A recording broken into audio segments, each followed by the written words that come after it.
Hello there, Little Masters, and welcome to another weekly episode of the Prancing Pony Podcast, where tonight, the good stuff will make you bold as a toque.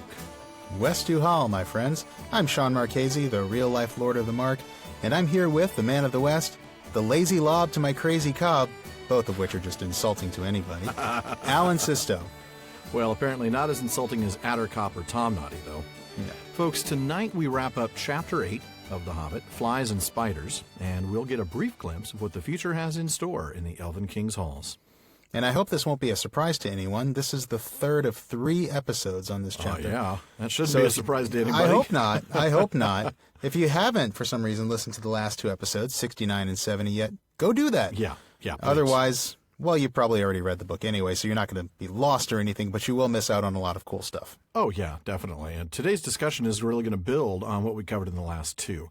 Definitely. Sean, I know we have a lot to talk about as always, so should we just get straight to it? I think we should, but first, why don't we get to another Tolkien fun fact? Of course, it's time for another one. It's been a while. Tonight's Tolkien fun fact comes to us from the Humphrey Carpenter biography, as well as Tolkien's own words in his letters. As I think everyone knows, Tolkien was born in Bloemfontein, Orange Free State, what's now South Africa, where his father Arthur was a bank manager. Being a baby in South Africa in 1892 was apparently a rather exciting business. Most people have probably heard the story of baby John Ronald being bitten by a spider. If you haven't, Carpenter relates the story this way, and it's pretty straightforward. When he was beginning to walk, he stumbled on a tarantula. It bit him, and he ran in terror across the garden until the nurse snatched him up and sucked out the poison. Seems like the kind of thing that would scar you for life. But... You'd think it would. But... I know, exactly. Carpenter somehow makes the claim that although Tolkien said the incident left him with no especial dislike of spiders, nevertheless in his stories he wrote more than once of monstrous spiders with venomous bites. The evidence of the stories does seem to stand against him. But truthfully, Tolkien's dismissal of that story is almost as famous as the story itself. Oh, yeah. In one of his letters, it was letter number 163, he said about Shelob, he said, if her appearance in the story has anything to do with my being stung by a tarantula when a small child, people are welcome to the notion, supposing the improbable that anyone is interested. I can only say that I remember nothing about it, should not know it if I had not been told, and I do not dislike spiders particularly, and have no urge to kill them. I usually rescue those whom I find in the bath. Well, that's where he and I differ. That and writing talent, but you know. Yeah, there are just some things. Yeah. Some things I won't save. I won't save certain lives. Yeah, that's spiders are one of them. Yeah. Now, Tolkien's mercy. No, I will try and get him. If I can, I'll try and get him out of the house instead of squashing him. Are you serious? Anyway. Yeah, mostly it's just a time-saving thing. Depends on where I find him. If I'm in the bath, yeah, I probably would kill him. But yeah, if they're close to the door, I'll try and shoo him out the door. Wow, you're kinder than I am. Well, I mean, we've known that. If people haven't figured that out over 71 episodes, then they're never going to figure that out. It's good cop, bad cop here on the podcast. Yeah. How does Feanor feel about the good cop, bad cop routine? Oh, there you go. Whack. Anyway. Didn't that thing gets beat up so bad, it's just not even recognizable. Oh, it's tattered. It's just hanging by a thread from the tree. No more candy. I mean, there hasn't been candy since like episode 20. Yeah. Yeah, no. Any candy that was in, there might be a couple of like boxes of dots in there. Or black licorice. Right. Some of the stuff nobody wants. Nobody wants. Yeah. Mounds. I like mounds. I know actually. some people do. I just don't get the idea of coconut mounds. in my candy. Why would you do that? That's just wrong. because it's fruit and it makes it feel healthy. I guess. I just never quite thought of that as being, something that needs to be in my candy. I prefer Almond Joy, though, just because of the almonds. Well, yeah, coconut and almonds. It's got nuts. Mounds don't. Right. Mounds don't. Oh, man, sometimes you feel like a nut. Anyway. Yeah, there you go. Well, as we digress from our very early start, Tolkien's mercy. And I'm hungry for some reason now. I don't know why. Of course you are, for candy with coconut. Yeah. It's not the only tale of tolerance that we want to share today. Back in South Africa, Tolkien's mother Mabel was disappointed in the poor treatment of the native Africans by the European settlers. And she always treated the servants in their house with tolerance. Once, a servant named Isaac stole little John Ronald Rule and took him to his kraal, that's a traditional African village of huts, where he showed him off with pride. Carpenter says, and that was a quote from Carpenter, and says this, "It upset everybody and caused a great turmoil. But Isaac was not dismissed, and in gratitude, he named his own son Isaac Mr. Tolkien Victor in honor of his employers and Queen Victoria for some reason." That's just wonderful. And Isn't that cool? It was, man, an exciting life for a baby in South Africa between the spiders and the good-natured abductions. Random kidnappings, yeah. You're right, But, the little we know of Mabel Tolkien makes it no surprise to me that she was kinder to, the native Africans than a lot of the people around her. I mean, many years later, actually, Christopher Tolkien was in South Africa training with the Royal Air Force during World War II. And Tolkien actually wrote to his son about how much his mother Mabel hated South Africa, how she used to speak of the horrifying racial problems, and that was the word Tolkien used, horrifying. Yeah. And, those racial problems sadly only got worse, throughout the 20th century by the time Christopher was there. But it sounds like Mabel was just truly a remarkable woman and a major force in Tolkien's upbringing, not just through her Catholicism and her appreciation for languages, which I think we've talked about, but also her moral character. Yeah. Yeah, I mean, she definitely had a really long, lasting impact on J.R.R. Tolkien for sure. Yep. Well, that wraps it up for this Tolkien fun fact and the accompanying digressions. So let's go ahead and get on with our discussion, shall we? I'm going to stop and get some candy first before we move on, if that's okay. You start talking. I will. You start chewing. Yeah. Sounds good. All right. Well, we're going to start right where we left off before. We left off after the first of the songs that Bilbo wrote, if you want to call it that. Attercop, down you drop. Yeah, there you go. So I'm going to pick up right after that. With his own self-criticism, by the way. Not very good, perhaps, but then you must remember that he had to make it up himself, on the spur of a very awkward moment. It did what he wanted, anyway. As he sang, he threw some more stones and stamped. Practically all the spiders in the place came after him. Some dropped to the ground, others raced along the branches, swung from tree to tree, or cast new ropes across the dark spaces. They made for his noise far quicker than he had expected. They were frightfully angry. Quite apart from the stones, no spider has ever liked being called Attercop, and Tomnoddy, of course, is insulting to anybody. Off Bilbo scuttled to a fresh place, but several of the spiders had run now to different points in the glade where they lived, and were busy spinning webs across all the spaces between the tree stems. Very soon the hobbit would be caught in a thick fence of them all round him.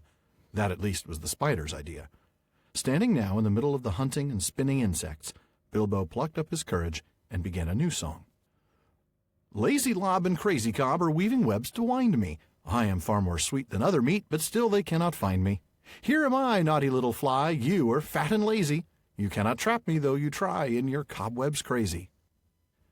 With that he turned and found that the last space between two tall trees had been closed with a web, but luckily not a proper web. Only great strands of double-thick spider rope run hastily backwards and forwards from trunk to trunk. Out came his little sword, he slashed the threads to pieces, and went off singing.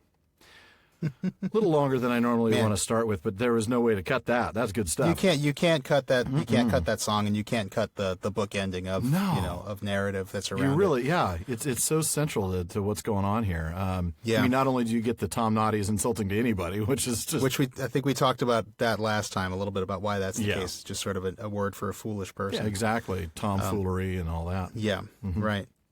I love that. I mean, I think this is just such a key moment for little Bilbo. This is this and the poem before it are really his first acts of subcreation. Oh wow, you're right. And it's out it's out of necessity. Remember Bilbo, the great poet of Lord of the Rings. That's true. The guy who writes more poetry than any other. Yeah, boy. Yeah, not kidding. And half the poems in the Adventures of Tom Bombadil, or if not more, are attributed to him. That's right. And this is the first one. If you count, you could count the riddles maybe, but this is the first. Really the first one, and it's out of necessity, but it does exactly what he wants it to do, doesn't it? Mm-hmm. It accomplishes the goal. Mm-hmm. And we talked a little bit. I think I maybe mentioned this really quickly last time, but how what he's really doing is he's using song as a weapon here. Isn't that cool, considering what we've come across in the Legendarium so far? Yeah. I mean, we've seen, going back to Finrod and Luthien, both in the story of Beren and Luthien, how they literally used, Finrod battled with Sauron in Songs of Power. Luthien used song as as a way of basically doing what we would call magic, and as a weapon against Sauron. And Bilbo's kind of doing and against Morgoth too. Oh, that's true. Of course, yeah. Yeah. Of course, yeah. That was the moment I was thinking, but you're right about Sauron as well. That's the obvious one, isn't it? You're right. I forgot about that one. Morgoth, the guy's old news. Yeah, but that's right. but Bilbo's kind of doing the same thing here in a much smaller way, obviously. Well, yeah. Scale is different. Yeah, I mean, he doesn't have elf power or Maya power, but, No. He's just a hobbit. He works what he has, and what he has is singing insults and throwing rocks, and it does exactly what he wants it to do. It does. It really does. Though, in essence, it worked a little too well. I think he wasn't quite expecting them to quite, get there as quickly quite as as they infuriated as they got, Yeah, that's kind of overdoing it there. I love that we get another appearance of the word scuttled, by the way. I thought that was kind of clever. That's a good catch, yeah. And then there's... Every time I see it now, I think of it being a rabbit word now. I know. And I'm putting it on the list with the rabbit words. It really is. It does seem that way. And then I just happened to catch it, and funny because I've read this, dozens of times. Didn't even catch before that, standing in the middle of these insects, Bilbo plucked up his courage. Now, I know... Oh, yeah. Spiders aren't insects. I don't expect Tolkien to say standing in the middle of these arachnids. These arachnids, yeah. But of course they aren't insects. So just right. That is a good catch. Yeah, it's just I one of didn't those think things. about that. It's funny you catch so much more when you read out loud. I mean, even in my prep for this chapter, I didn't catch that. It was only that moment as I'm reading it out loud that I was like, wait a minute, insects. That you realize, wait a minute, did that just come out of my mouth? Did I just call spiders insects? Something that I would correct my children if I heard. Exactly, yeah. Well, I mean, I might let my 5-year-old get away with that for another little bit. He was just going to call them bugs. Now, see, you are nicer than I am. No, you call it an arachnid and you like it, son. That's right. Say it again. Arachnid. Mm-hmm. Yeah. Or just call it a spider. There you go. Call it dead. Well, call it dead on the bottom of my shoe. Call it get a Kleenex. The poor spiders. Come on. Poor goodness. Spiders. Hey, they would these spiders. Hey, these spiders deserve no mercy. Well, that's right. That's right. I'm pretty sure those tiny spiders would kill me if they had the chance, so I have no problem. Yeah, they probably would. They probably would. Well, on the topic of words for spiders, I've got a little more word nerdery here. Yeah, if I let's may. do it. I just realized I'm just digressing again, and we've got a long episode ahead of us, so no more of that. We do. No more. No more. Stay on task. There you go. Stay on target. Stay on target. I knew that was coming. I did. I was like, man, Red 5. Yep. Probably will not be the last Star Wars reference here tonight. No, it will not. Yes, we've got these two words, these two names he calls Lazy Lob and Crazy Cobb. Lazy Lob and Crazy Cobb. Both words for spider, not surprisingly. And I'm going back to Ring of Words, Tolkien in the Oxford English Dictionary for this one. So they've got an entry on lob, which is also spelled lop with a P. They say this is yet another word for spider in Old and Middle English. Oh. Lob famously reappears in The Lord of the Rings in the name of the monster Shelob. Oh. And remember, back in, it was letter 70, Tolkien actually pitched the idea of Shelob to his son Christopher. He said, do you think Shelob is a good name for a monstrous spider creature? It is, of course, only she plus lob. Lob equals spider. He put that in parentheses. But written as one, it seems to be quite noisome. Ooh, yes, it does. I remember being a kid and reading Lord of the Rings for the first few times and always thinking it was Shelob.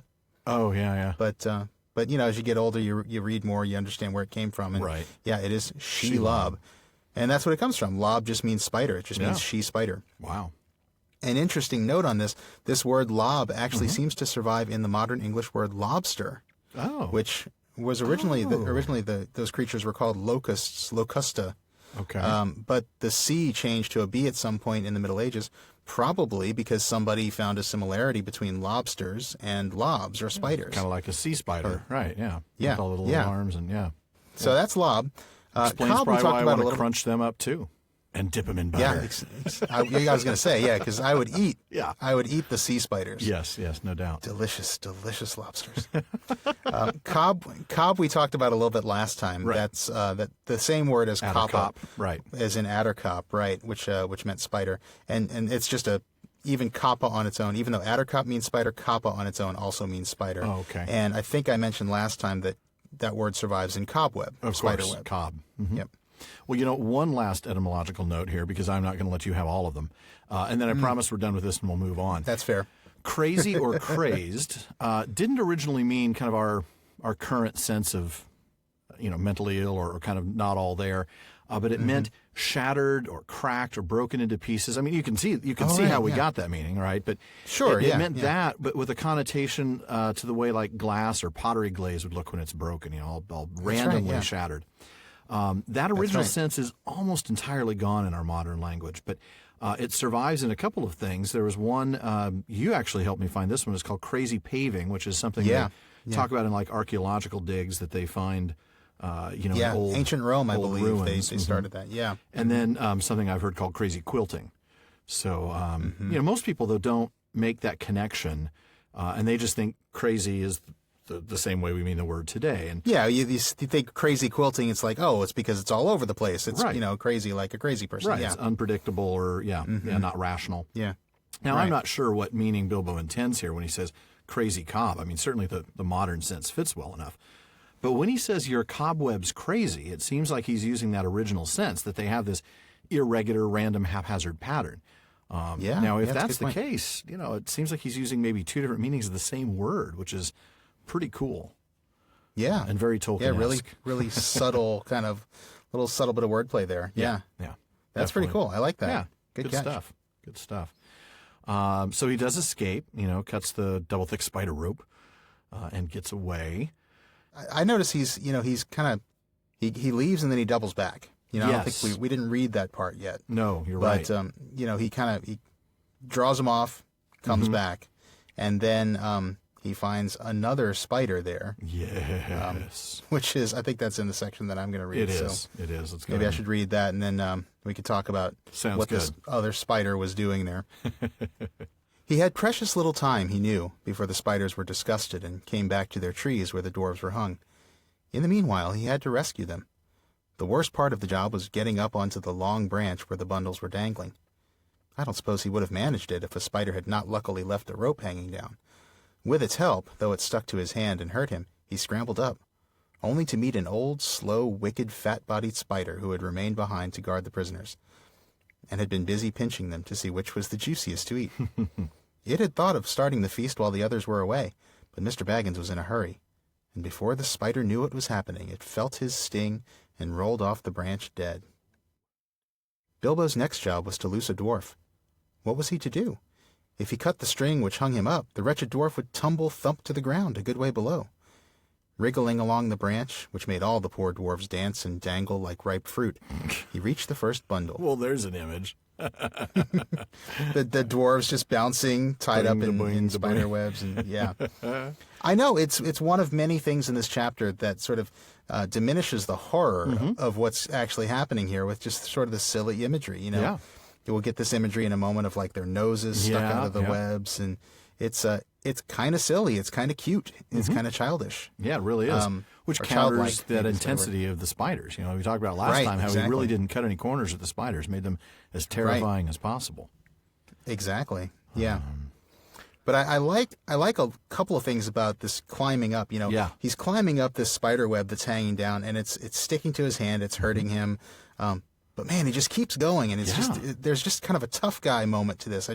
I see him kind of wincing against the pain and just going, I got to do this. Got to save my friends. And, Exactly. I mean, totally. Bilbo, like the comfort and uncomfortable. This is pain. Yeah. This is uncomfortable, and he's just pushing through Yeah. it. Yeah. yeah. Very. So I very really cool. like that. And then when he finds this fat-bodied spider waiting for him, I'm sitting here, I'm trying to figure out if this spider was waiting for him as a trap. Yeah, yeah. Like, how does this rate on the Admiral Akbar meter? Is this like full on, like, it's a trap? Or is it like more like he's just kind of sad? I don't know. I got to say it's probably not a trap. I mean, I don't think, especially with just one spider, I think maybe if they left two or three, but this is an old, slow, fat-bodied spider. So, this is like, You guys go ahead. I'll just squeeze these and just my see who's arthritis juicy. is acting up. I'll just guard the prisoners. You go on. Man, arthritis is bad enough with 4 limbs. Can you imagine with 8? Can you imagine? Yeah, boy. Yeah. Yeah, you're probably right. Probably not much of a trap, but No. you know. If so, it's a very Still, I went back one. as I obviously, yeah, it didn't. Oops, it I'm didn't- dead. Surprise! Oh, I'm dead. Yeah. The Before Akbar could even get the, it's a trap. No, never mind. He's fine. He's okay. He's all right. It's not a trap. Bilbo's fine. That's right.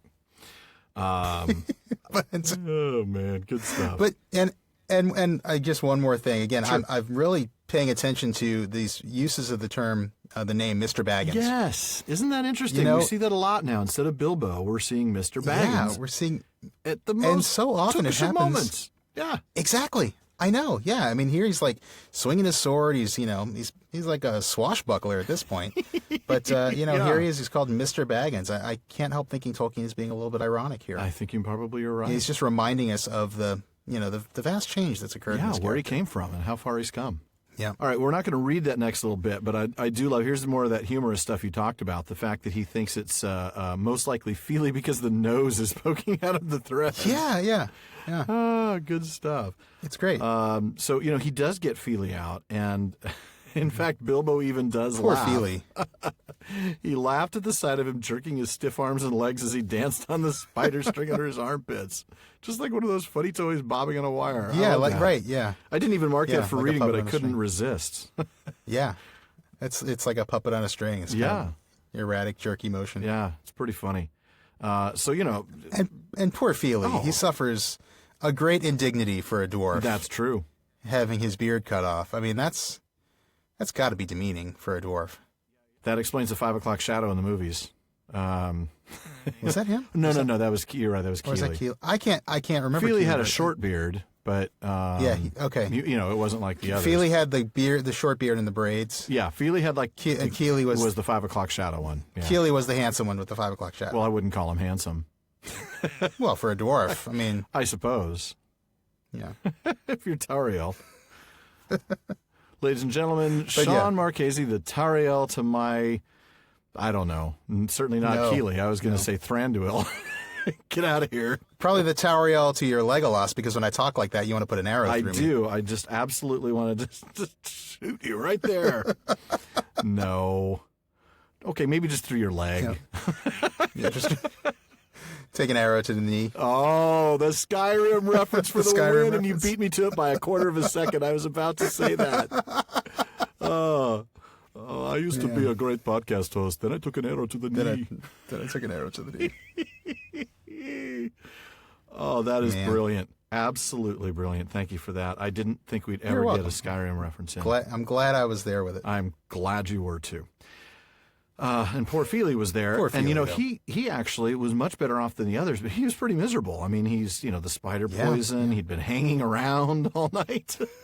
Yeah. And then, of course, now he's got to cut off his beard. So none of these other dwarves were any better off, and some of them were worse. So, they were able to rescue the rest of them. They got all of them down but 5, and it turns out those were Owen and Glóin, Ori, Balin, and Dwalin, as it turns out. And that's when the spiders come back, and now they see Bilbo. So we're going to go ahead and pick up here on the... Go ahead. Okay, yeah, no, well, he forgot... is that where he's... Did I skip he's something? Forgot to put the ring on, hasn't he? Oh, well, no, he had taken the ring off, apparently, right? I mean, we don't... Yeah. Oh, yeah, he had taken off his ring when he rescued Feely. There it is, right there in the text. Is it there? Yeah, in the paragraph that says Bilbo immediately went to the end of the branch. So he had taken his ring off when he rescued Feely, forgotten to put it on again. So now they see him, and they're going to come after him, of course. And they're trying to free the remaining dwarves when the spiders are on them. So I'm going to go ahead and pick up there. All right. Suddenly, Bilbo noticed that some of the spiders had gathered round old Bomber on the floor and had tied him up again and were dragging him away. Well, of course, he's got the most meat on the bones. They're looking for the best target. He gave a shout and slashed at the spiders in front of him. They quickly gave way, and he scrambled and fell down the tree, right into the middle of those on the ground. His little sword was something new in the way of stings for them. How it darted to and fro! It shone with the light as he stabbed at them. 6 were killed before the rest drew off and left Bomber to Bilbo. Come down, he shouted to the dwarves on the branch. Don't stay up there and be netted. For he saw spiders swarming up all the neighboring trees and crawling along the boughs above the heads of the dwarves. Down the dwarves scrambled or jumped or dropped, 11 all in a heap, most of them very shaky and little use on their legs. There they were at last, 12 of them counting poor old Bomber, who was being propped up on either side by his cousin Bifur and his brother Bofer, and Bilbo was dancing about and waving his sting and hundreds of angry spiders were goggling at them all round and about and above. It looked pretty hopeless. I'm just trying to picture Martin Freeman waving around to Gordon Sumner. I'm like singing along. He's waving his sting. Well, and of course, because I'm such a Dune fan, I'm imagining him dressed as his character in Dune, Phaedra Alpha Harkonnen, with the blue. Yeah, well, I'll just leave it there.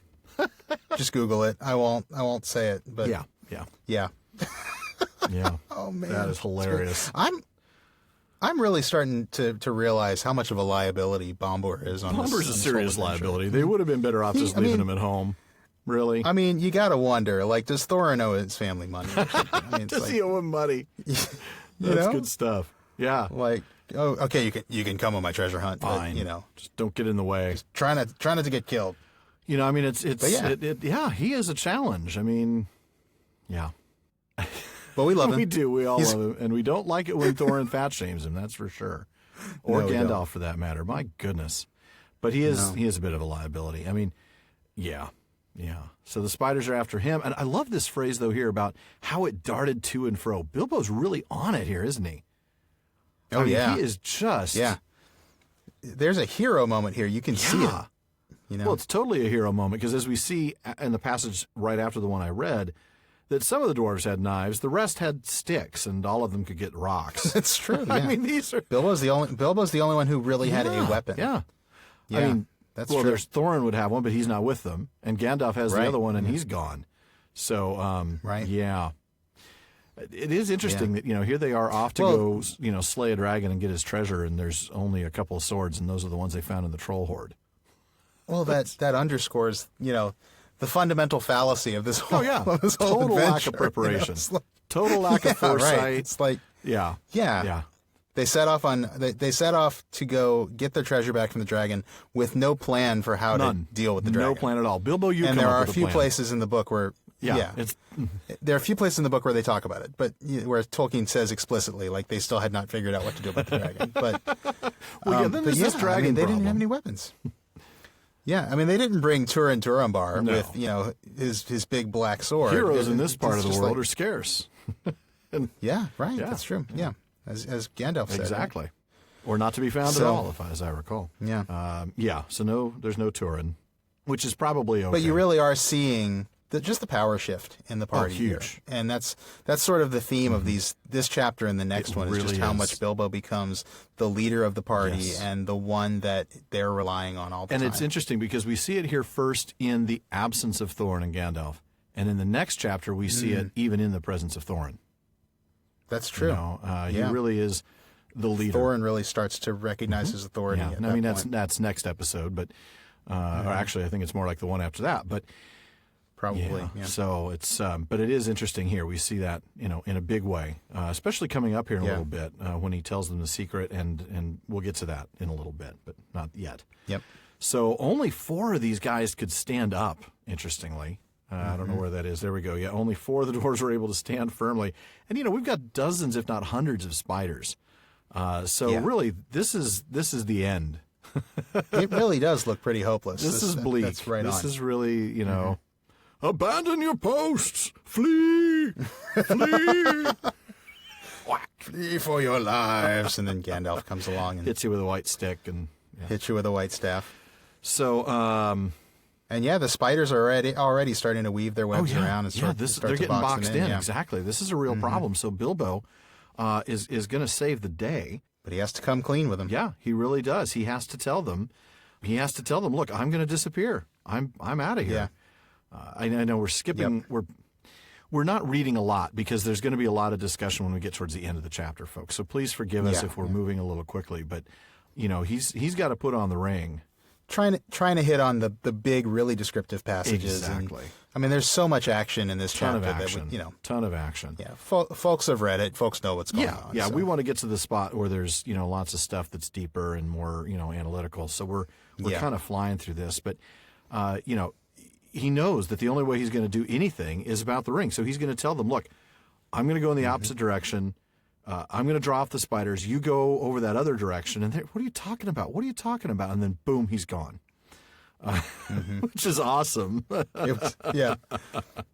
Yeah, right. And with their dizzy heads and the shouts and the whack. It was like, this is not the time to let them in on the big secret of your ring. Exactly. And he doesn't quite yet. He just tells them. No, he just says, I'm going to disappear. Yeah. You mean you had this ability all along? You know? What, hobbits can disappear? We didn't know that. We would have brought a few more hobbits along. How handy is that? Right, yeah. So Balin did grasp the plan, and I love that. Again, we get another mention of Balin, who really does seem to be paying attention and kind of respects Bilbo even from the beginning. So he ends up kind of leading this attack. Go ahead. I'm sorry. I just noticed the sentence right before that. Attercop made them so angry that they lost their wits. Spiders. It's like you said a moment ago. Like his taunting is working a little too well. Oh yeah. They're like, oh, that Attercop. I'll Attercop you. I got your Attercop right here. I got your Attercop right here. Oh goodness. So. All right, so Balin leads this tiny little attack of like 4 of them that can stand, and they start trying to at least get through the ring. But Bilbo had drawn off a lot of them. Obviously, that was the whole point. And they go on, but they're still being chased, and they have to stop and turn and fight, and then they chase again, and then Bilbo comes back, and he's a hero again. He goes in, he's slashing at the threads, he's hacking at the hairy legs, he's stabbing at them. They're all just completely ticked off, but they are really afraid of Sting now. Mortally afraid of Sting. Afraid of Sting. I've tried to come up terrible with terrible jokes about the musician. Mortally again. afraid of Sting. If I ever hear, we should leave Mr. Sumner alone. Seriously, I'll try. But yeah, they were just so afraid of this sword now. As he walks in fields of gold. Is that the line? I think it's something like that. Is that it? Yeah, that's from 10 Summoner's Tales. I love that album. Great one. I don't know. I just haven't listened to that much solo Sting. No, there's really only 2. In my book, there's only 2 phenomenal albums. I mean, I like a couple of the others, but nothing like The Sun and 10 Summoner's Tales, and then nothing like The Sun is the best one. That's I had to have 10 albums on a deserted island. That's actually one of them. It was also one of the very first albums I bought on compact disc, a new format that you may have heard of. 30 years ago. I think that and Peter Gabriel's So and U2's Joshua Tree, all of which I'd had on LP at the time. We talked about Peter Gabriel's So some time ago. We were talking about because it was back in the Genesis days when we were those 3. Yeah, no, I guess I was just more of a Police fan. I had Synchronicity on vinyl. Yeah, I did too. And I had that came out when I was some of the others I got later on cassette and stuff. But yeah, Synchronicity I think I got on cassette first and then got on vinyl actually, because at the time I didn't have a good record player. But and I seem to remember it was kind of a fancy vinyl sleeve. It actually opened from the top. If I remember correctly. It did. Yeah, that was a great album. Oh, such a fantastic album. And we totally digress. Even like we totally do. But I've been thinking about, seriously, because of the titles of these episodes, I've been thinking about Sting and the Police for weeks. My wife is asking me why I'm walking around singing, Fortress Around Your Heart, stuff like that. If you love somebody, set them free. That one too. Oh, goodness, yeah. Anyway. Oh, good stuff. Many miles away. Oh, man. You're too quick with it, man. I can't even top you. You're just right there. You're on it. I'm having a good day. Yeah, you are. So Bilbo's waving Sting around, saying, "Don't stand so close to me." And there you go. See, I can come up with something. Boom, right there, right there. And you have the next passage. I'm going to let you take that. All right.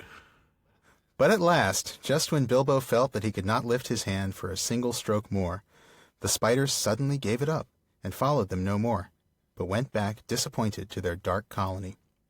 The dwarves then noticed that they had come to the edge of a ring where elf fires had been. Whether it was one of those they had seen the night before, they could not tell, but it seemed that some good magic lingered in such spots, which the spiders did not like. At any rate, here the light was greener, and the boughs less thick and threatening, and they had a chance to rest and draw breath.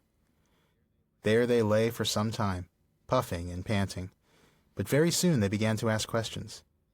They had to have the whole vanishing business carefully explained, and the finding of the ring interested them so much that for a while they forgot their own troubles. Balin in particular insisted on having the Gollum story, riddles and all, told all over again with the ring in its proper place. Well, of course he was insisting on that because he was the one, as lookout man, who got caught out. He was the one who Bilbo slipped through. Yeah, slipped through his watch. Yeah. No wonder he wanted to know. I do love this concept, though, of good magic lingering. Isn't that just an intriguing concept? You know, we talked about those elf fires. It's a good reminder that we talked about the fact that, the Mirkwood is a battleground between the evil of the spiders and the elves of Mirkwood. Yeah. And it's easy to forget that because Mirkwood is such a treacherous place. But there is good magic there, isn't there? There really is. I mean, this, we come back to the idea that they're good people. That the elves may be dangerous, and we're going to get to more of that, but that in the end of the day, they're good people. So their magic is good magic. And, they are really at war with these spiders. So it's not a surprise that, if there is any tangible magic, so to speak. And that it lingers, that it has an effect, even, after they've left. Sure. They've sort of left behind a trace of their magic. Yeah, of their... It's really cool. Elvish smell.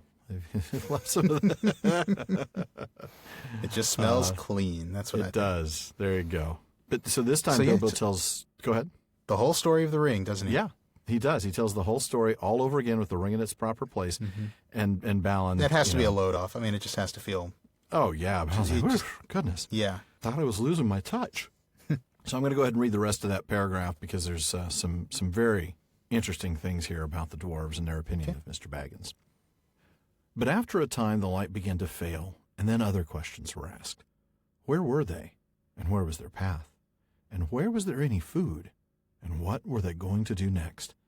These questions they asked over and over again, and it was from little Bilbo that they seemed to expect to get the answers. From which you can see that they had changed their opinion of Mr. Baggins very much, and had begun to have a great respect for him, as Gandalf had said they would. Indeed, they really expected him to think of some wonderful plan for helping them, and were not merely grumbling. They knew only too well that they would soon all have been dead if it had not been for the Hobbit, and they thanked him many times. Some of them even got up and bowed right to the ground before him, though they fell over with the effort, and could not get on their legs again for some time. Oh, that's hilarious. That's a great touch. It's such an image. Knowing the truth about the vanishing did not lessen their opinion of Bilbo at all, for they saw that he had some wits, as well as luck, and a magic ring, and all three are very useful possessions. In fact, they praised him so much that Bilbo began to feel there really was something of a bold adventurer about himself after all, though he would have felt a lot bolder still if there had been anything to eat. And, of course, there is something bolder about him. I mean, we talked about after the first killing of the spider how he felt truly fierce. Yeah. Then just watching his actions in that last battle, with fighting and then leading them off and then coming back and then fighting again. To the point where he literally couldn't wave his arm anymore. He was so tired, Yeah, I mean, he's showing not only an ability to swing his sword competently, but also, to use tactics. It's to draw them off and then come back. And that's pretty amazing. I mean, for somebody who's, this is really his first experience with extended combat. Yeah. I mean, he barely knew how to point the sword at Gollum just to make sure the pointy end is pointing at the guy you want to poke. Yeah, right. He's really come a long way without, it would seem, any training. This is like it's all somehow inherent, in who he is. Yeah, he's gone from just, a vague idea of sticking with the pointy end to knowing how to, how to duel and how to use his wits in a fight. How to swing it. Yeah, exactly. Like they talk about that moment about where he darted to and fro, he stabbed at some of them. He was, there was a moment here where it talks about how darted backwards and forwards, slashing at their threads, hacking at their legs, and stabbing at their bodies. So there's, he's really understanding kind of sword play, though he's not having to, fight against somebody who's also has a weapon. Right, he's not fighting someone who's armed with a sword. Right. Yeah, but so he's not having to parry or anything like that. Right. He's certainly learning how to use his weapon, and like you said, picking up battlefield tactics along the way. No wonder they have some respect for the guy. Absolutely, yeah. I mean, it really is a big turning point, and they see it. And they really do. And now we are told explicitly that they basically are turning to him for, hey, what's the plan? Yeah, you're clearly the most competent among us. You're clearly the brains of the operation at this point. Yeah. Well, see, Gandalf's gone and Thorin's gone, so Bilbo. Yeah, what do you got, sir? But I love this. They notice, this is really the key thing about that whole passage, that he had wits, luck, and a magic ring, and all three are very useful possessions. Yeah. We've talked about the balance of luck, or fate and Iluvatar's plan, as well as the choices that characters have to make, even with that kind of backstop, if you will. And that's exactly what we're seeing here. Setting aside the magic ring for a moment, we've got the wits and the luck. Yeah. You have to have both, really, to accomplish what he's accomplishing. You can't just rely on luck. Yeah. But obviously the luck is well, it's pretty tremendous. But it's a good catch because, we see that knowing about the ring doesn't lessen their opinion about Bilbo at all. And I think it is. No. It is because he's not just relying on this artifact that he's got. He still has to use his wits and the luck. There's still an element of luck and an element of his own agency and his own wits in addition to the magic ring. His own agency. Yeah. And so I think key. that's why knowing about the magic ring doesn't lessen their opinion because, hey, he's still smart enough to use it, and he's still right, and to use it properly. And obviously he's somebody upstairs is looking out for him. He's got this luck. There's some fate attached to him. Yeah. Right. Yeah. So I think that all is key with that idea of why they still have this respect for Bilbo, even though they know about the ring. Yeah. Yeah. That's because it's easy to think, oh, he had a ring. Well, no wonder. I don't, whatever. If I had a ring, blah, blah, blah. But, he could have used the ring to just escape. Yeah. Not that he would have known where to escape to. But, I mean, he could have used it and used it incorrectly or forgotten about it and forgotten to use it tactically or to their advantage. But he's, like you pointed out, he's remembered it. He's remembered to use it in appropriately and to use it to save his friends. So no wonder they don't have any less respect for him. So. And we'll see that loyalty play out over the next. Oh, yeah. Next couple of chapters, probably the next maybe 2 or 3 episodes. We'll see. Yeah. How he realizes he cannot and does not want to leave his friends behind. No. Eventually, it will become he's worried about what will happen to them without him, as opposed to exactly wondering what's going to happen to him. But and that's an interesting power shift. But that really is. He does feel a tremendous sense of responsibility for them. Yeah. I would like to just make one comment about this last sentence that you read about. He's become something of a bold adventurer, but he would have felt bolder if there had been anything to eat. There's a Took versus Baggins contrast isn't there. Yeah. He really is bold as a Took, but little food would be nice. Some bacon would be great. Some there's bacon the would be Baggins. Spectacular. What was it? Bacon and eggs and toast and butter. I'm still dreaming about that. I'm still deep in dreams about bacon and eggs and toast and butter. You are? You yourself are? Yeah, personally. Or Bilbo is? Me. Right now, I could use some of that. Yeah, no kidding. Yeah. No, that's a very good point. That's another Took Baggins moment. Really is. Yeah. So while we won't read the next little bit, we do discover that, oh my, Dwalin wakes up and says, wait a minute, we're missing somebody. Where is Thorin? So, we find out what happened, that he had been caught even faster than they had. And when he stepped forward, it was all over. So, Sean, if you could pick up after that, that'd be great. Okay. Then the Wood-elves had come to him and bound him and carried him away. The feasting people were Wood-elves, of course. These are not wicked folk. If they have a fault, it is distrust of strangers. Though their magic was strong, even in those days they were wary. They differed from the High Elves of the West, and were more dangerous and less wise. For most of them, together with their scattered relations in the hills and mountains, were descended from the ancient tribes that never went to ferry in the West. There the Light Elves and the Deep Elves and the Sea Elves went and lived for ages, and grew fairer and wiser and more learned, and invented their magic and their cunning craft in the making of beautiful and marvelous things, before some came back into the wide world. In the wide world the Wood-elves lingered in the twilight of our sun and moon, but loved best the stars, and they wandered in the great forests that grew tall in lands that are now lost. They dwelt most often by the edges of the woods, from which they could escape at times to hunt, or to ride, and run over the open lands by moonlight or starlight, and after the coming of men they took ever more and more to the gloaming and the dusk. Still, elves they were and remain, and that is good people. Boy, there's so much there. Oh, yeah. There's so much there. I mean, that kind of is the Silmarillion. Yeah, that really is like a paragraph. It's a 5-minute overview of the Silmarillion. You know, for those of you who haven't read it or didn't understand it, and that's probably because you weren't listening to the Prancing Pony podcast. Yeah, no kidding. You should take a look at Chapter 3 of the Silmarillion, which was covered by us in episode 11. My goodness, that was a while back. That's 60 episodes ago. Really long time ago. It does feel like a long time ago. Do you realize that by the time this airs, we will have been doing this for 2 years? 2 years, yeah. 2 years. Pretty amazing. Never, I mean, it's hard to believe that I know. that we managed to keep doing this for 2 years.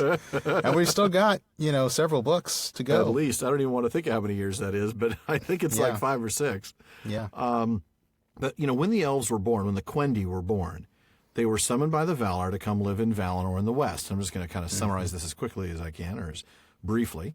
They were going to live there within the light of the two trees of Valinor, which was, as we've talked about before, not only a source of literal light and tremendous light at that, but of enlightenment, spiritual enlightenment and intellectual enlightenment. Right. So right away, the elves split into 2 groups. There were the Eldar.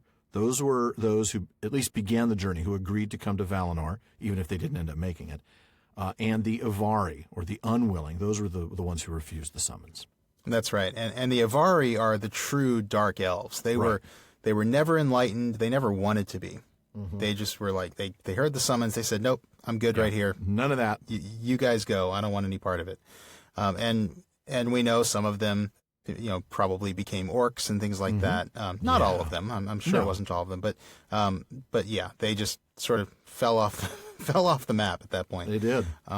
But the Eldar, who actually took the journey, split into 3 kindreds, and these are the 3 kindreds that are mentioned here, although with slightly simpler names than we get in the Silmarillion. Yeah. So the Vanyar, which are called the Light Elves here, that was the first kindred. They all went to Valinor, or what Tolkien is calling Fairy here, and they all stayed there. They never came back. OMG Manwë. Right, OMG Manwë. They just loved the Valar so much, they never came back except for one time, which, read the Silmarillion. Yeah. But, they didn't come to stay, that's for sure. Right, exactly. Just came to take care of business and then go back. The Noldor, which are called here the Deep Elves, they all made it to Valinor. That's right.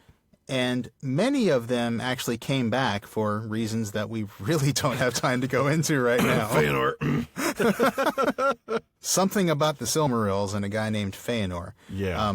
But when they came back to Middle-earth, they brought the things that Tolkien is talking about here, or the narrator, I should say. They brought skill and craftsmanship and wisdom, not to mention a very big chip on their shoulders. Yeah, very. That's true. But they and a superiority complex. And a superiority complex over the elves that had stayed. Yeah, absolutely.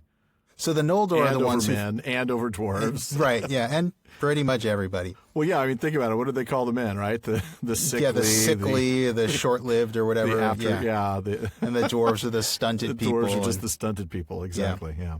And Noldor. So the Noldor are the ones who founded the city of Gondolin and many other cities, but even folks who have only read The Hobbit have heard of Gondolin because that's where the swords that Sting and Gandalf's sword Glomdring and then Thorin's sword Orcrist were all made in Gondolin. So we've heard of that. And we get a mention, not a mention, but a hint of that in the text here that is one of these blink and you miss it moments, that they dwelt, they wandered in the great forest that grew tall in lands that are now lost. Oh, yeah, that's true. Talking about Beleriand. Yeah, that's a good point. Doriath and Osirian and probably not Gondolin, but I was just thinking about the entire... Yeah, I mean, you talk about wandering in the great forests. Yeah, I mean, that's definitely, the elves of Osirian and things like that, which we talked about. Was it last episode or the episode before that? I think so. Yeah, maybe it was in a question 2 episodes ago. But yeah, hard to remember. We had a question about them. So that's the Noldor. And then the third kindred that's referred to here, the Teleri, or the Sea Elves as they're called here, they started on the journey, but then not all of them made it all the way. They started splitting off and going their own way pretty early. So the first... I think they broke up into 3 groups too, right? I think so, yeah. Let's break it down at different times, because first there was the Nandor, that was the Wood-elves, that's these guys. They stopped east of the Misty Mountains. They never even got across the Misty Mountains. Some of them did later on, but not these guys. Right. Then you've got the Sindar, or the Grey Elves, they're usually called. They crossed the mountains and they made it to Beleriand, but they never ended up crossing the sea. Right. And their king was Thingol, whom we will talk about in just a moment. Yeah, we got a piece on him. We do. And of course his daughter is Luthien Tinuviel. Everybody's heard of Luthien. Oh, yeah. And we learned, I think we talked about this last episode, that Thranduil, the Elven King, is Sindarin. He actually he would have grown up in Doriath, or was descended at least from elves who grew up in Doriath. I'm not sure how old he is. But then he moved back to Mirkwood, which was Greenwood at the time, to rule over the Wood-elves, which we talked about last time. Right. Now, these Sylvan Elves, or Wood-elves, or I think I tried to say Tawarwaith last episode. I finally said it correctly this time. They really weren't then all that different from the Sindar who ruled over them. True. They both were descended from the Teleri. Oh, by the way, remember how I'd said that the Teleri broke into three branches? You'd mentioned the Wood Elves and the Grey Elves. The rest would have been the Teleri who did make it. That's right, the Teleri of Aquilande who did make it under Olwe, who became the king of the Teleri. Yep. Yeah, those are the ones that stayed. Those are the ones that are truly the Sea Elves. Yeah.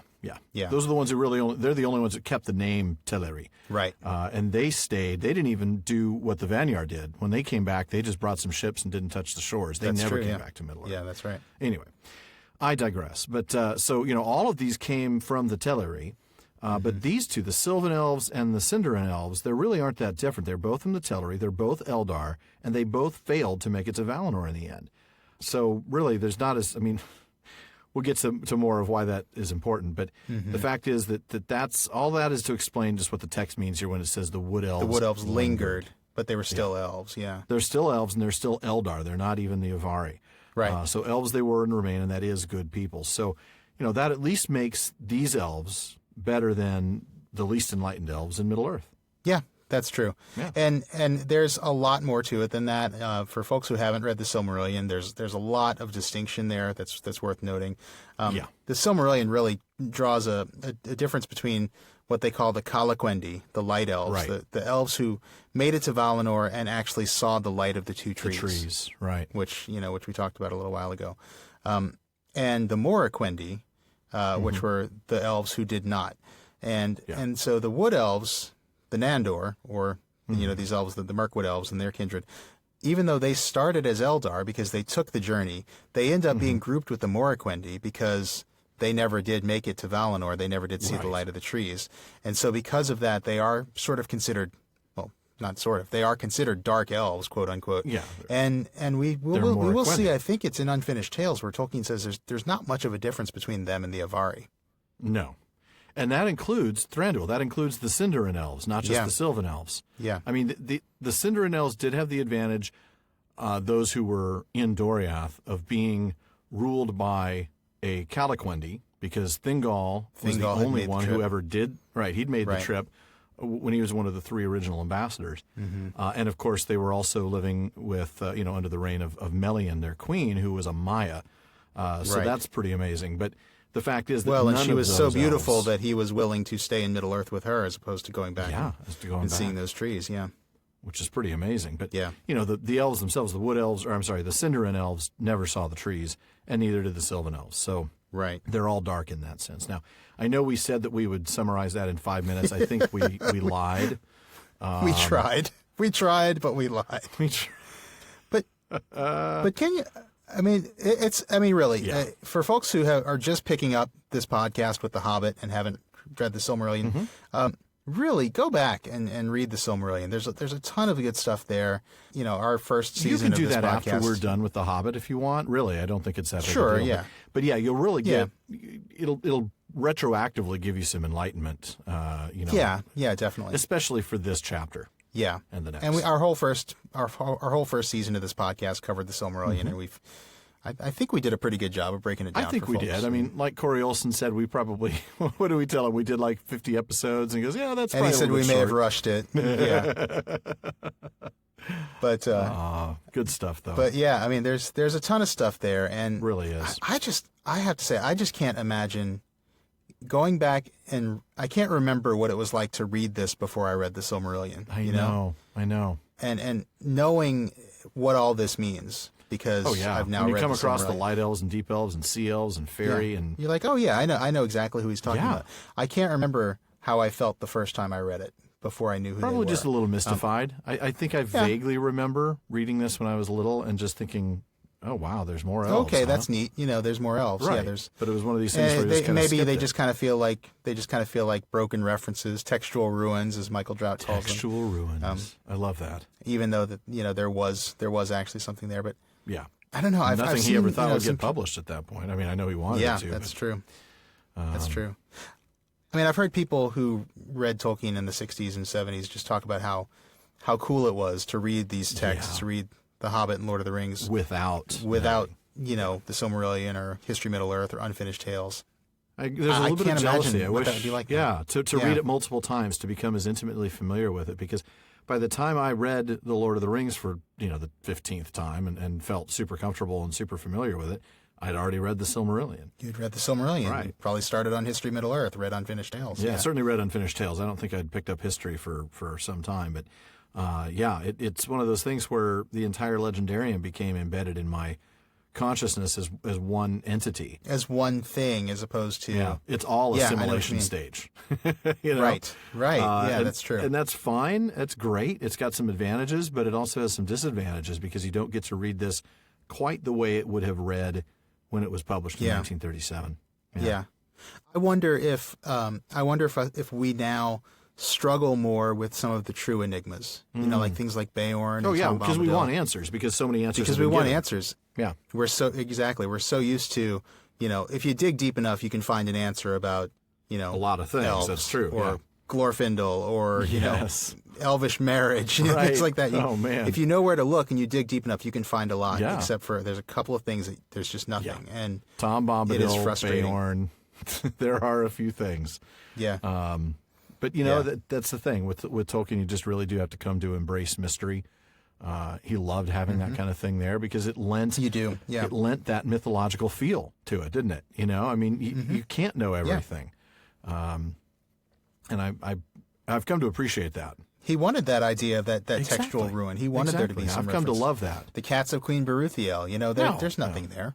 That's but it's cool that the reference is in there, and it makes the world feel bigger. It does. Boy, I remember that when with the interview with Professor Drought when he talked about that exact phrase about the cats of Queen Beruthiel and how that was never really intended to be anything. That was just a textual ruin, and then he did fill it in, later.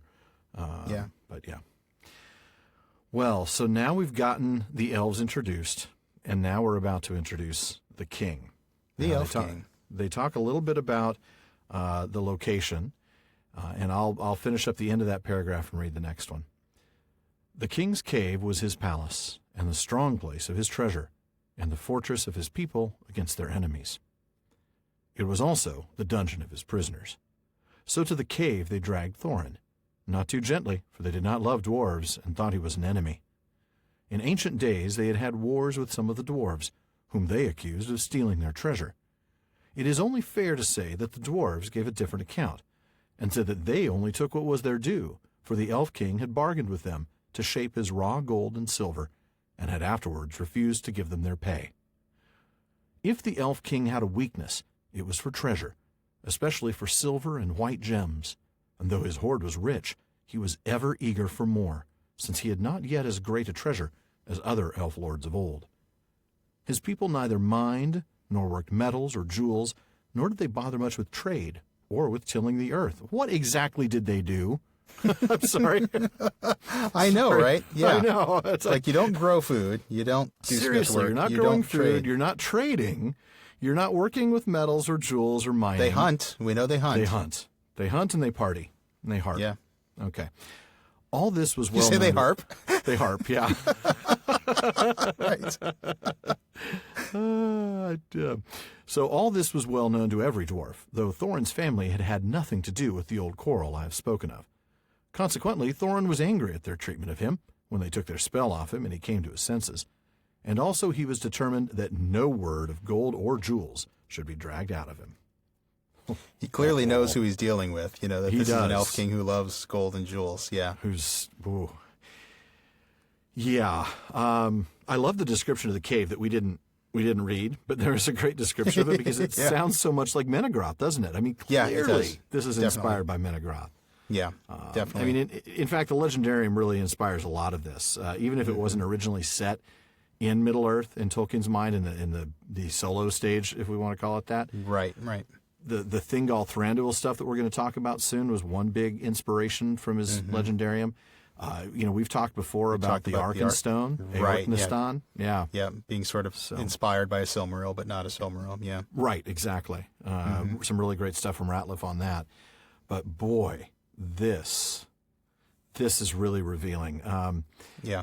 We get some clarification of this. In fact, the Thingol Thranduil thing, because we're going to start talking about that fairly soon. But Tolkien goes back in Unfinished Tales by saying that no doubt Thranduil was following the example of King Thingol long before in Doriath. Though his halls were not to be compared with Menegroth, he had not the arts, nor wealth, nor the aid of the dwarves, and compared with the elves of Doriath, his sylvan folk were rude and rustic. Well, there you go. No wonder he's not going to let Tauriel marry his son. She's rude and rustic. She's rude and rustic. But we learned last time that he wanted to be more like that, didn't we? Mm-hmm. Absolutely. He wanted that simplicity. It makes me think of those folks who, sell all their electrical stuff, go live off the grid, and Right. He was one of the elves who came back to Mirkwood saying, I don't want any part of what these Noldor and Sindar are doing out there. I don't want to be ruled by them. I want to be a king among lesser elves. Well, we know how his father felt about the Noldor. Mm-hmm. Remember, he wouldn't even fight under the banner of the Noldor. That's right, Orifer. Yeah, Orifer. Yeah, yeah. We get a lot of that in Unfinished Tales. Yeah. So I guess real bitterness there with the Noldor, wasn't there? There really was. Yeah, there definitely was. So, yeah, but it's interesting. He didn't have the aid of the dwarves, and so his halls were not nearly. So it's basically like Menegroth, but not nearly as cool. Pretty much. He also didn't have the aid of a Maya, which there is that too. But I think it's really key, this idea of Tolkien inspiring himself. Mm-hmm. It was later on, as he was writing Lord of the Rings, that he decided that the Elvenking had a name, and his name was Thranduil, and he had a son, and his son's name is Legolas. I mean, that is all. That's not here. Yeah, that's all Lord of the Rings. That's all well established in the Legendarium. We now know that's who the Elvenking is, but at the time when he was originally writing this, that's right. There's a lot of reasons to believe that he wasn't quite sure whether this Elvenking was somebody new or whether he was trying to make it more like the Thingol of the Legendarium. Yeah. And I know we want to talk about that. We will in just a moment. But yeah, it's interesting, by the way. I noticed in the original, we talked about this first line that I read was, the king's cave was his palace and the strong place of his treasure. In the original, he lived in the cave because of his treasure. But here it's the strong place of his treasure. It's just interesting because he really, it strengthens even more this bond of hoarding, his love for greed, his treasure. Yeah. That's a good catch. And we see that because I love this. He was ever eager for more. He couldn't compare himself. I know you said, and it's true, that in the solo phase he wasn't sure if maybe this was more like Thingol than a new character. But he does still compare himself to other elf lords of old, right? Yeah. He had not yet as great a treasure as these other elf lords. So, which really sounds like a negative comparison of himself with Thingol. Yeah, it really does. Yeah, it is. Does. It really is one. I mean, that's the thing. We have to see it as that in the assimilation stage. Yeah, in the stage that we're reading it in, right? That's true. But in both versions, his people lived where they talk about not in the cave, not in Menegroth, so to speak, right? Not in the Menegroth-inspired caves, but in the open woods. They lived on the ground and in the branches. And see, that reminds me of like Lothlorien. Mm-hmm. And I can't remember how it was in Doriath. Whether most of the Sindar lived in the trees or whether they lived in Menegroth. I can't remember. I don't remember. I thought Menegroth was pretty full. I mean, I seem to imagine it being I remember Nellas. Place. I distinctly remember Nellas living in a tree. Yeah, that's true. She was kind of a loner. She was. She was kind of an odd bird. I mean, Court was certainly in Menegroth, right? That's where where Cyros was, and good old Cyros. That lovely conversation. But we'll get a chance to revisit him, won't we? I know. It's gonna be fun. Yeah, very coming soon. Up. Not today. Maybe next week. But yeah, I think maybe some did, some didn't. Who knows? But here they all lived out there except for him, except for the Elvenking himself. Yeah. Yeah. And obviously, his retinue, And his guards, his Right. His immediate family, things like Yeah. that. So they dragged Thorin there because they thought he was an enemy. And we get that mention of those ancient wars. We talked about the inspiration of Thingol. Here they're clearly talking about the Nauglamir, aren't they? Yeah, definitely. And the Nauglamir, so that's one of the later chapters of the Silmarillion. And this is just where it really starts to get confusing if you're trying to figure out It whether really does. whether Tolkien originally intended this to be Thingol or whether he always intended it to be a separate character. Because, if we take it at face value based on what we know of the completed Legendarium, Right, kind of the assimilation stage. Like the assimilation stage, he seems to refer to two different people in two different consecutive sentences as the Elf the King. same phrase, right? The Elf King. He says the Elf King had bargained with them and had afterwards refused to give them their pay. That is clearly a reference to Thingol and the incident with the Nauglamir, which I think was called the Nauglafring still at the time. Yeah, I think you're right. In the early draft. So there, the Elf King, quote unquote, is Thingol. But in the very next sentence, it says, if the Elf King had a weakness, it was for treasure. Right. Well, this is clearly this guy because it's talking about how he is This now, Elf King, and he doesn't have as great a treasure as other elf lords of old. Right, exactly. So that clearly can't be Thingol. Right. So on the one hand, it seems like he's talking about the same person in both sentences if you're coming at this with no prior knowledge. Right. And so maybe the Elven King of the Hobbit is Thingol. But on the other hand, if you know anything about the Nauglamir story, you know Thingol died. Mm-hmm. At that Tiny very little moment. stab wounds all below the knee. Right. He refused to pay the dwarves. The dwarves stabbed him to death many times. Yeah. So it can't be Thingol. No. And so Tolkien's insistence on using the same phrase to refer to two totally different people in two consecutive sentences is just kind of confusing. It is a little confusing. And I think that might be what scholars struggle with a little bit when they're trying to figure out, well, was Tolkien trying to make this, the Thingol the originally? Elf King and the Elf King? Yeah. The only thing is, though, there's no mention at all of this Elven King having a wife. I mean, right. Look, we know that with Lord of the Rings, we know that Legolas's mere existence says that he did or does, because they don't have children out of wedlock, but we know nothing of her. And so she's certainly not as prominent as Thingol's wife, the Maya named Melian. Right. This amazing angelic being. Who, right. We would have seen something about her if this was Thingol. But of course, nobody listened to her in the first stage. So even if she were still here, they'd all still be ignoring her. She'd probably just be staying in her royal quarters. You guys are on your own. Probably. I mean, you haven't I'm listened to me tired in of 3 nobody ages. listening to me. Why does nobody ever listen to? Let the dwarves go, honey. Just let them go. In fact, give them some help. Give them some weapons. Give them some help. Oh man, good stuff. Yeah, I mean, you're right. I mean, it is clearly not Thingol in the later Legendarium. But even then, Tolkien had the idea of Thingol marrying Melanie, and you would think he would have done something with that here. Sure, yeah. Rateliff has a really interesting, Rateliff does a really good job of just really trying to see things from every different angle. He does. He does some really good speculation and he does. What he if does. kind of stuff. And a lot of it is he speculates and then he's like, but that's probably not the case. But I just wanted to put it out there. He says that a lot. He'll throw something out there and go, well, that's stupid. That's not it. Right. I almost feel like he's trying to address contrary arguments. Exactly. I think that's exactly what he's doing. To let you know he's thought through this. So one thing he does say is that he's like, okay, you could make a case for the Elven King being Thingol if you believe that he was killed by the dwarves and went back to the halls of Mandos. Then he returned to Middle-earth, because we know some elves did, like Glorfindel. That when he returned, he didn't bring his wife with him. And he didn't bring his daughter with him, and he didn't bring Beren with him, or, any of that. But obviously you can see that it doesn't really compute. I mean, Rateliff himself says that doesn't seem likely. I mean, we know, Glorfindel comes back in Lord of the Rings. But there's usually a reason when elves come back. There would be some sort of unfinished business drawing him back to the mortal world. And Rateliff says Thingol has no such motive. Having only stayed in Middle-earth originally because of Melian, because it was only because he loved her so much that he wanted to stay in Middle-earth with her. Otherwise the trees, right. Yeah. It seems unlikely that he would have left Valinor a second time without her. Well, I would even take doesn't seem likely and turn it into out of the realm of possibility. I mean, I feel like you can't even make that case because of the existence of Legolas as the son Right. of the Elven King. I mean, if elves only have children in marriage, and elves only marry once, well, except for Finwë, but we all know what happened with that. You know what happened there because we have and we have a whole because we have discussion of why he was even allowed to do so. Right.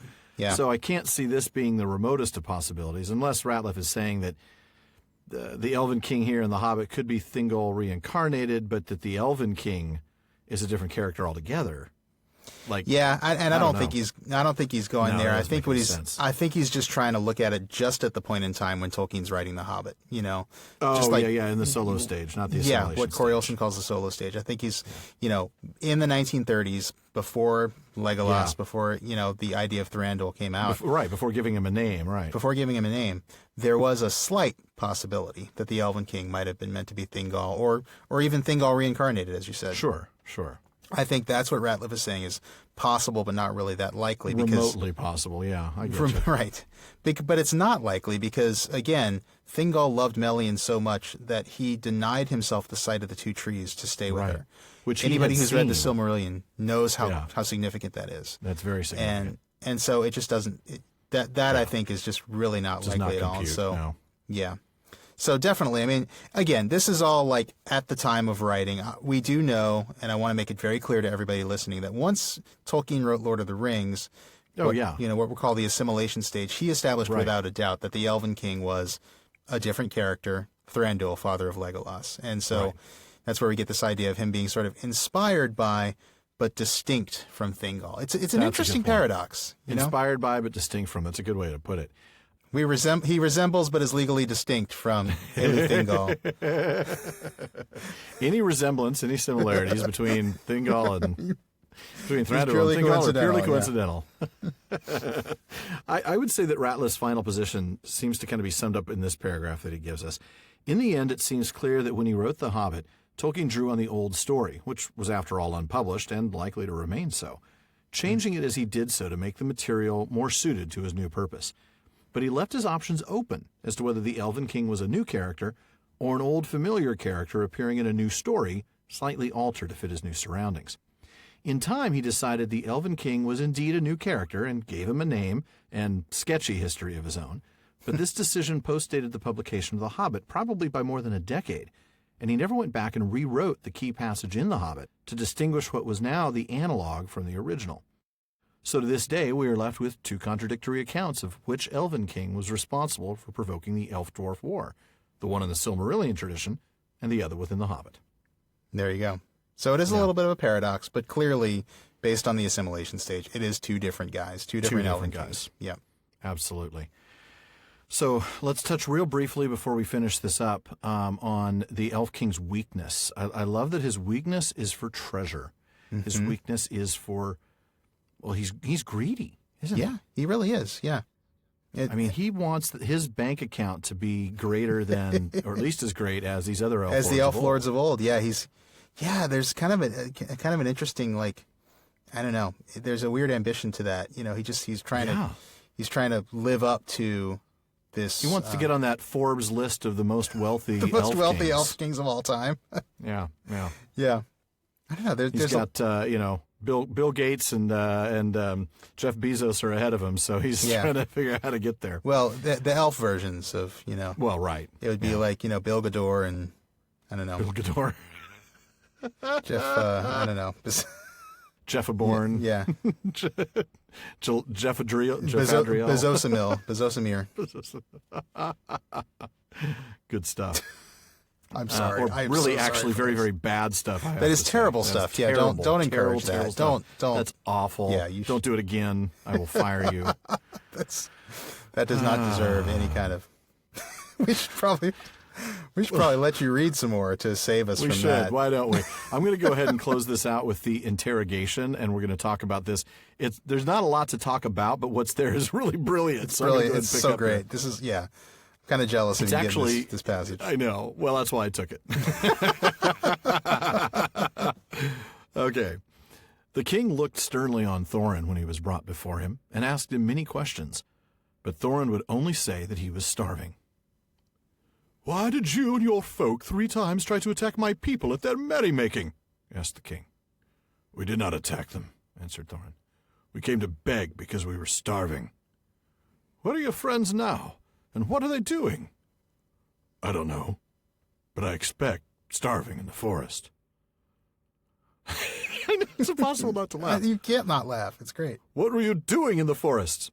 Looking for food and drink because we were starving. But what brought Classic. you into the forest at all? Asked the king angrily. Well, at that, Thorin shut his mouth and wouldn't say another word. Very well, said the king. Take him away and keep him safe until he feels inclined to tell the truth, even if he waits 100 years.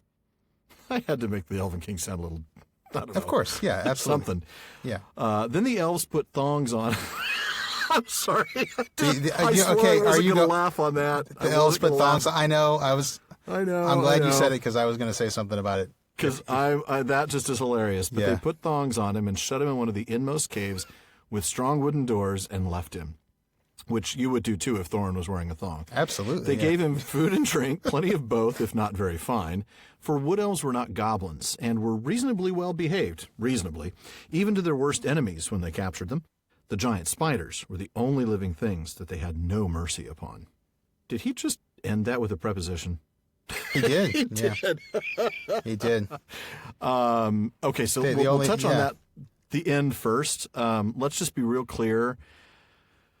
Thongs are like strips of leather or hide designed to bind. Yes. So basically like really primitive handcuffs. Yeah. Yeah. This is not... They're not what we're all thongs. thinking now, thanks to like my co-host. European swimsuits for Yeah. Thorin, you know? Yeah, no. No. It's not that kind of thing. Thankfully, no. Although if it was, at least they put plural thongs on him and not just one. Well, yeah. Oh, golly. Yeah. Oh, man, suddenly I just feel like I need to kind of adjust my seat. They are reasonably well behaved, even to their worst enemies. I love that. Reasonably well behaved. So there's a little bit of a caveat. Sure. Well, there, they're but, not. They're not going to coddle him or anything. But well, no. This isn't like a federal penitentiary where you get No. cable TV and No. time in the gym. no. But they're not torturing him. They're not. They're not. They're not going to whip him. They're not going to put him on the table and I've just taken 1 year off your life. How do you feel? How do you feel? Be honest. This is for posterity. That actually would have been a good take on Thranduil. Would have been Count Rugen, the six-fingered man. I know. I should have done that. Yeah.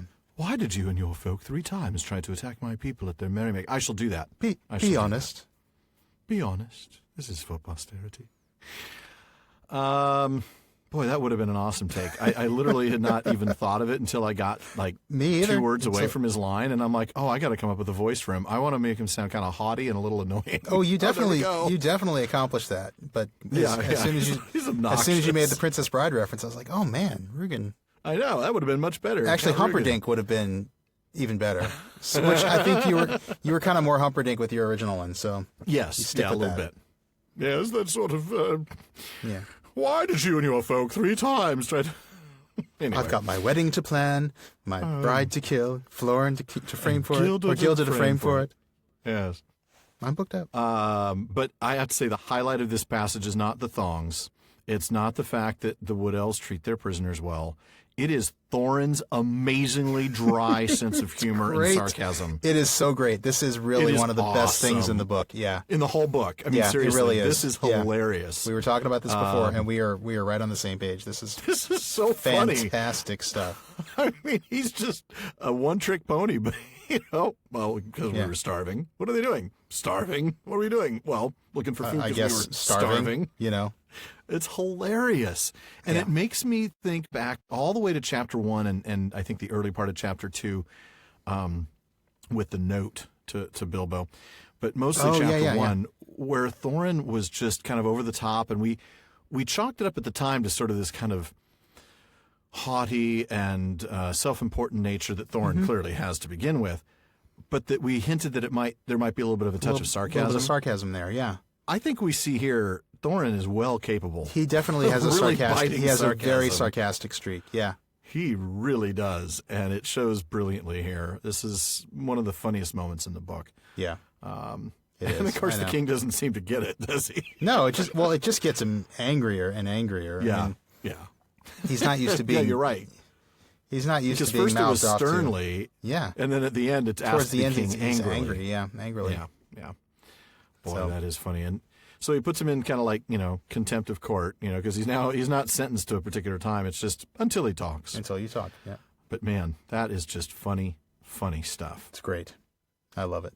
Oh, goodness. So, yes, now we leave that chapter with Thorin in prison, Yeah. having eaten, thankfully. So he's grateful for that, but, only for a little bit. And he starts to worry about his friends. And this hint that very soon the Hobbit will again show his usefulness. Yeah, I love that. Mm-hmm. I love that. Well, that will finish up the chapter, folks, but please stick around. We have a ton ahead of you. We want to talk again about our recent big news, and then we're going to talk more about these Wood-elves in Bartleman's bag. That's right. As you all know, the good stuff doesn't end when we stop our reading for the day. So why don't we get to that big news first, for those who haven't heard it already? That's a good idea. If you follow us on social media, or if you've listened to the last couple of episodes, you've seen or heard that we've been invited as special guests to Mythmoot 5, which takes place in June out in Virginia. It's an incredible opportunity, and Sean and I are both really, really excited about it. Yeah. Check out tinyurl.com. This is so tinyurl, tinyurl.com/mythmootv for 5 for more details and to register for the event and join us. I mean, come on out, be a part of it. Please do, because we're going to be doing something really special while we're there. We're going to be doing a live episode broadcast. We're going to be in the main room with no other events scheduled during our time slot, and we're going to be bringing that to you live on the podcast. Yes, we will. Everyone there at Mythmoot is going to be able to join us, and we'll have a chance to interview some amazing people. All the headliners are going to be there. We'll be welcoming back to the show both John Garth and Corey Olson, and we're also going to get a chance to speak with Mark Ockrand, a guy who makes a living inventing languages, including Klingon. He's a legend he is a legend in constructed Klingon. language group. Yep. Yeah, I mean, Sean probably knows more about it than I do because that's not one of my strengths. But but I don't know anything about Star Trek, so we're kind of there you go. That's why I'm looking forward to it. There you go. And we're also thrilled to say that Douglas Anderson, the editor of the Annotated Hobbit, will also be joining us. So we're going to talk to all 4 of those guys. That's going to be so awesome. And, isn't it? Yeah, man, you've all heard us talk about Douglas Anderson. So much of the good stuff we've brought to you this season in The Hobbit has been really has owed a lot to his work. So yeah. It's going to be fantastic. fantastic. It would be more complete if John Rateliff were there too. Yeah, exactly. Then we'd owe it all to all 3, to him and Olson and to Anderson. Yep. But the show's going to air live on Facebook at the time of the event, and right now that's looking like Saturday, June 23rd at 1:00 Eastern Time, and that will also be released the next day as, I believe, episode 88. That sounds about right. And if we stay on schedule, that event is going to be taking place right as we're wrapping up The Hobbit and getting ready for Season 3. It's a curious chance, Tolkien might call it. Though perhaps Gandalf would not. Probably not. No. Now, folks, Mythmoot is generously covering our event registration and meals, which will save us quite a bit. But we still have to find a way to get there and stay there for a few days. Yeah. Unfortunately, the last I checked, Virginia was about 3,000 miles away from California, and about half that from half Texas. that for me, yeah. And I keep reaching out to the Eagles, but they still are unwilling to fly us there. They keep talking about something like a Deus Ex Machina, so we've got to find another solution. Come on, guys. It's a eucatastrophe. It's fine. You can do it. If you're listening, Eagles. Seriously. No, truthfully, yeah. It's very hard. The Eagles are no longer returning our calls. So we're coming to you, our listeners, to ask, as we do every episode, to consider joining our Patreon family at patreon.com/prancingponypod. Now, we weren't going to do a live episode from Mythmoot until we got to our next goal, but we just couldn't turn this opportunity down. And so now we're coming to you to help us make it happen. Well, and we trust you all will. I mean, we're super grateful for everything you've done for us so far, and it's thanks to our Patreon family that we've been able to make some of the big improvements to the show that we've made, including this move to weekly episodes. So, we're really grateful. And, of course, to make it worth your while, we're going to have some fun rewards, too. Not just swag, but things like exclusive content. That's right. Things like our postscripts to each episode. We record these episodes a couple of weeks in advance, and then we listen to them, and we do extra research. We come up with new jokes that we didn't think of at the time, any mistakes we want to correct, any insights from our listeners that come up, since the last time that we wish we had shared. We put those into a brief postscript, usually around 10 minutes, that's available to our Patreon supporters.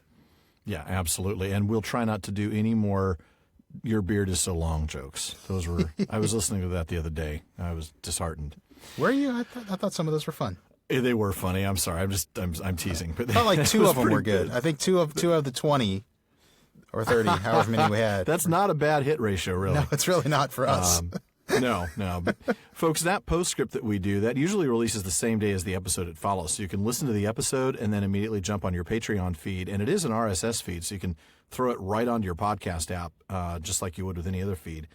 And you can listen to it that same day. So if you want access to those bonuses, be sure to join the Fellowship of the Podcast. And again, thank you to those of you who've already joined. A big, big thank you.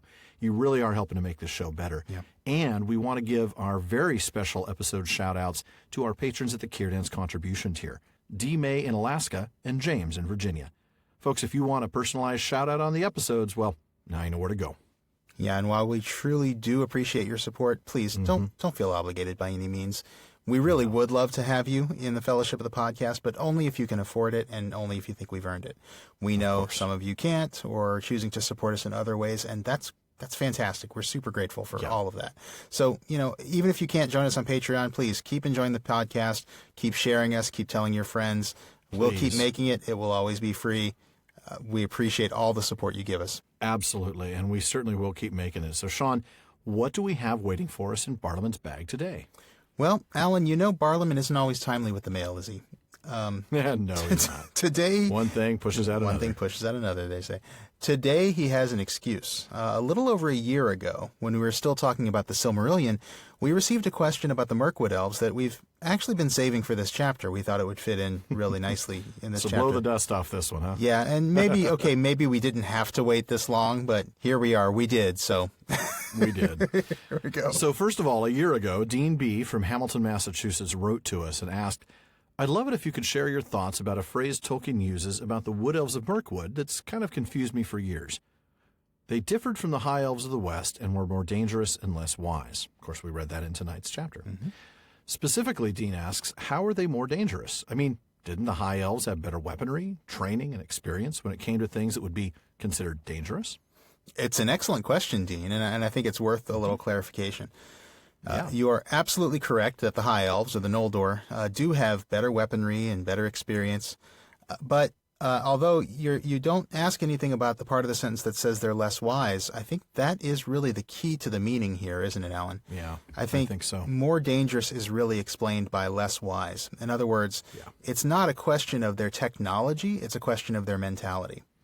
Mm-hmm. Now, a little while ago, you heard us talk about the three kindreds of the elves and the major dividing line between the light elves, or Calaquendi, and the dark elves, or Moraquendi. And we mentioned that the wood elves are Moraquendi. They are not an enlightened folk, either literally or figuratively. Well, and we can find a little more to help us understand this in Unfinished Tales. In the same section of that book where we found answers for Tarek's question last time. Mm-hmm. Although the Tuarwaith were Teleri in origin, like we talked about in the episode today, they left the journey early. Unfinished Tales tells us that they hid themselves in woodland fastnesses beyond the Misty Mountains and became small and scattered peoples, hardly to be distinguished from Avari. That's the part I was thinking of, yeah. Yeah, that is. You're right. You mentioned that earlier. Mm-hmm. To say that they were almost indistinguishable from the Avari is a pretty strong statement. That means they weren't much better than those elves who refused the summons of the Valar in the first place. That's right, yeah. And that same section even described them as rude and rustic. We talked about that. Mm-hmm. Yeah, we did. And as early as the Second Age, that section tells us they were unquiet and anxious, feeling the change of the world that the Third Age would bring. What Tolkien's talking about there is the dominion of men. They know that as elves, they're a people in decline. Tolkien uses this word fading to talk about the elves. The fading of the elves. And like all the elves, they're sad about this. But whereas elves like the Noldor, who, we've most recently seen in Rivendell, are educated and wise, and they recognize that this is part of, what Tolkien called quite explicitly a divine plan. Right. And so they take pleasure in everything around them while it lasts. The whole tra-la-la-lally thing we talked about, just taking pleasure in the world, because they know that this is just what's destined to happen to them. The Mirkwood elves, who are less wise, are probably feeling threatened, and I think they're doing all the dangerous things that people who feel threatened always do. I think, we see that they become isolationists, they become protective of their borders, they've become kind of rash, making rash decisions regarding strangers. Yeah. The Rivendell elves welcomed strangers into their realm. We saw them joking about, don't dip your beard in the foam, father, and all that fun stuff. We already know that the Mirkwood elves... Can't see that happening here. No, not at all. I mean, they've already taken Thorin prisoner, and I think everybody listening knows what's going to happen next. And who can blame them, really? I mean, they're surrounded by this forest full of evil things. And I think absolutely getting all the more evil as each day progresses. Yeah, exactly. And I think all of that is making them more dangerous. So I think that's really what Tolkien means when he says they're more dangerous and less wise. I agree completely. And I would even add that Tolkien describes them in this way about dangerous, I think partly in reference to the dwarves themselves. I mean, if you're a goblin tribe in the mountains, there's no doubting that the Noldorin elves would be far more dangerous than a group of rustic wood-elves with skinny bows led by a single Sindarin king. More skilled in combat the Noldor would be, and far more well-armed, one would imagine. Yeah, but these elves are more dangerous in part because of who the dwarves themselves are. Right. And that, of course, brings us back full circle to the fact that they're more dangerous because they're less wise, and so they're not thinking about the fact that these are allies. These are not enemies. They're just they're seeing them as foreigners, and therefore they're treating them as enemies. Yeah. Right. Instead of thinking about how, well, they're not spiders, so, how ultimately these are, hey, these are adopted children of Iluvatar. We can work with them to overcome the evil. Right. Yeah. Absolutely. Well, that was a good question. Thank you for that one, Dean. I really appreciate that. And that wraps it up for another episode of the Prancing Pony Podcast. Now, we'd ask you still not to leave, though. Wait for the music. Folks, as always, thank you for joining us, and we look forward to having you again next time when we come to Chapter 9 of The Hobbit, Barrels Out of Bond. Yes, my friends, if you've ever wanted to see the inside of an elvish prison cell, well, now this is your chance, so don't miss it. It's a lot like a regular prison cell, but probably a lot more leaves and berries hanging all over the place. And the guards are friendlier. Well, much, much friendlier in one case, if we're to believe the films. Well said. Well said. I just keep... Poor Tariel is almost in the Feanor category in terms of how many times I bashed her. I'm sorry. Folks, we want to encourage you all to read along and take notes in your own copy of The Hobbit. So please check out the official library tab on our website, theprancingponypodcast.com. We've got links to everything from inexpensive paperbacks to some pretty good stuff for your Tolkien collection. And in the meantime, if you wouldn't mind heading over to iTunes for us and leaving a review, we'd certainly be grateful. Those reviews help us get more visibility in iTunes, and that translates to a bigger community of Tolkien lovers. Absolutely. And thanks to those of you who have, by the way. We do read every single one of them still, and we do genuinely appreciate all the confusingly nice things you say about us. Even if we don't understand how you could feel that way. In fact, we've actually started picking out one special review every week to feature on our social media networks as a way of saying... Let's try that again, Sean. As a way of saying thank you. So if you'd like to see your name or your alias, and please keep it PG, in lights on our pages, now it's easy. All you have to do is leave us a review. And also make sure you never miss an episode of the Prancing Pony Podcast by subscribing to us through iTunes or your favorite podcast app. You can find us in pretty much every podcast directory I know of. Just about. And we're also on Potable now. Potible's a podcast discovery platform that finds new and emerging creators and recommends them to you. It's kind of like the Netflix algorithms in a way. Other apps still make you sort through the clunky charts to find your new podcast, but Potable learns your interests and recommends new shows and individual episodes, which is kind of cool. Both popular and undiscovered, so you might find some gems. You can spend less time searching, more time listening. And we want to thank all of you who have become part of our social media family. We set out to start a Tolkien conversation that everyone could join, which is why we have the Common Room online, on Facebook at The Prancing Pony Podcast, and on Twitter at Prancing Pony Pod. And even on Instagram now, also at Prancing Pony Pod. That's right, yep. Though, that's for you young folks. I really don't know how to use that yet. We'll figure it out.